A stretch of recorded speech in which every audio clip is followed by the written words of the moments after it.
लक्ष्मणपुर कहलाने वाली इस लखनऊ नगरी में प्रवाहित होती हुई गोमती नदी के उस पार 19वीं शताब्दी के आरंभ में नवाब सिराजुद्दौला की पत्नी व नवाब वाजिद अली शाह की दादी आलिया बेगम के द्वारा बसाए गए अलीगंज मोहल्ले में यह हनुमान मंदिर स्थित है, जहां ज्येष्ठ मास के प्रत्येक मंगलवार को हिंदू, मुसलमान व ईसाइयों के द्वारा श्रद्धापूर्वक मनौतियाँ मांगी जाती हैं, चढ़ावा चढ़ाया जाता है और प्रसाद वितरित किया जाता है। हनुमान जी के इस मंदिर का महत्व व मान्यता इतनी अधिक है कि केवल लखनऊ में ही नहीं बल्कि दूर दूर तक जहां हनुमान जी का कोई नया मंदिर बनता है, वहां की मूर्ति के लिए पोशाक, सिंदूर, लंगोटा, घंटा और छत्र आदि यहां से बिना मूल्य के ही दिए जाते हैं और तभी उस नए हनुमान मंदिर की मूर्ति स्थापना प्रमाणित मानी जाती है। पौराणिक तथ्यों के अनुसार जब अयोध्या लौटने के बाद श्री राम ने सीता जी को त्यागने का निश्चय किया और लक्ष्मण जी श्री हनुमान जी के साथ माता सीता को लेकर कानपुर के बिठूर, जहाँ महर्षि वाल्मीकि आश्रम था, के वन में छोड़ने जा रहे थे, तब वर्तमान अलीगंज के पास आते आते काफ़ी अंधेरा हो गया और यहीं पर विश्राम करने की आवश्यकता महसूस हुई। अतः उन्होंने सोच विचार कर यहीं रुकने का विचार किया। जिस स्थान पर वे रुके वहाँ हिवेट पॉलिटेक्निक के बगल से पुराने अलीगंज मंदिर को जाने वाले रास्ते पर एक बड़ा बाग था। यद्यपि लक्ष्मण जी चाहते थे कि कुछ दूर और चलकर गोमती नदी के उस पार बनी अयोध्या राज्य की चौकी में विश्राम करें, जिसे अब लक्ष्मण टीला कहा जाता है, परंतु माता सीता अब किसी राजभवन में रुकने को तैयार नहीं हुई। इस कारण माता सीता उसी बाग में रुक गईं और हनुमान जी रात भर पहरा देते रहे। बाद में अगले दिन वे सभी बिठूर के लिए चले गए। कालांतर में उसी बाग में एक मंदिर बनवाया गया, जिसमें हनुमान जी की मूर्ति स्थापित हुई और उस बाग को हनुमान बाड़ी कहा गया। 14वीं शताब्दी के आरंभ में बख्तियार खिलजी ने इस बाड़ी का नाम बदलकर इस्लाम बाड़ी का रख दिया, जो अब भी चला आ रहा है।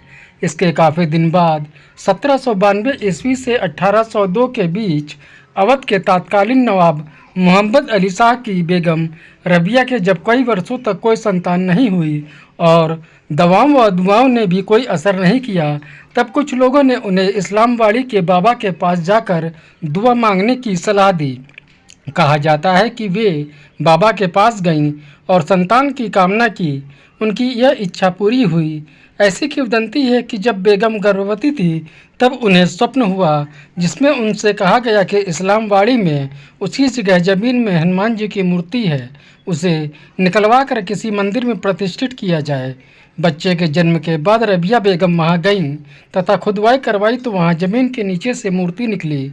मूर्ति को साफ सुथरा कर सजा कर एक हाथी पर रखा गया तथा आसुफदौला के बड़े इमामबाड़े के पास मूर्ति स्थापित करने के लिए ले जाया जा रहा था।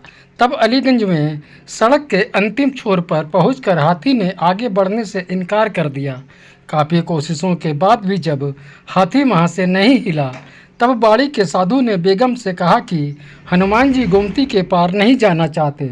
तब बेगम ने उसी सड़क के किनारे गोमती तट के निकट मूर्ति स्थापित कर एक मंदिर बनवा दिया। उस समय गोमती नदी अपनी वर्तमान स्थिति से हटकर अलीगंज के निकट से बहती थी। इस संबंध में एक किंवदंती यह भी है कि एक बार नवाब वाजिद अली शाह की दादी आलिया बेगम बहुत बीमार पड़ गईं। उन्होंने मंदिर में दुआ मांगी, तब उनका रोग समाप्त हो गया। तब उन्होंने मंदिर में बहुत बड़ा उत्सव मनाया। तभी से यहाँ मेले की परंपरा शुरू हो गई। मंदिर से संबंधित तीसरी किंवदंती यह भी है कि एक मारवाड़ी व्यापारी जटमल केसर कस्तूरी का व्यापार करने लखनऊ आया और काफ़ी दिनों तक यहाँ पर रहा, पर उसका माल नहीं बिक रहा था। परेशान होकर वह माल लेकर अयोध्या की ओर चल दिया। रास्ते में इस मंदिर के पास आकर जब वह विश्राम के लिए रुका, तब लोगों के कहने से उसने हनुमान जी से अपने माल की बिक्री के लिए प्रार्थना की। संयोगवश उन्हीं दिनों नवाब वाजिद अली शाह अपनी कैसर बेगम के नाम पर कैसर बाग का निर्माण करवा रहे थे। किसी ने उन्हें राय दी कि यदि इस कैसर बाग की इमारत को कैसर कस्तूरी से पुतवा दिया जाए तो सारा इलाका अत्यंत सुवासित हो जाएगा। इस पर नवाब ने जटमल से सारी कैसर कस्तूरी मुहम्मा के दाम पर खरीद ली। जटमल की खुशी का कोई ठिकाना नहीं रहा। उसने हृदय से मंदिर के लिए खर्च किया। आज भी मंदिर में मूर्ति पर जो छत्र लगा है वह उसी व्यापारी जटमल का बनवाया हुआ है।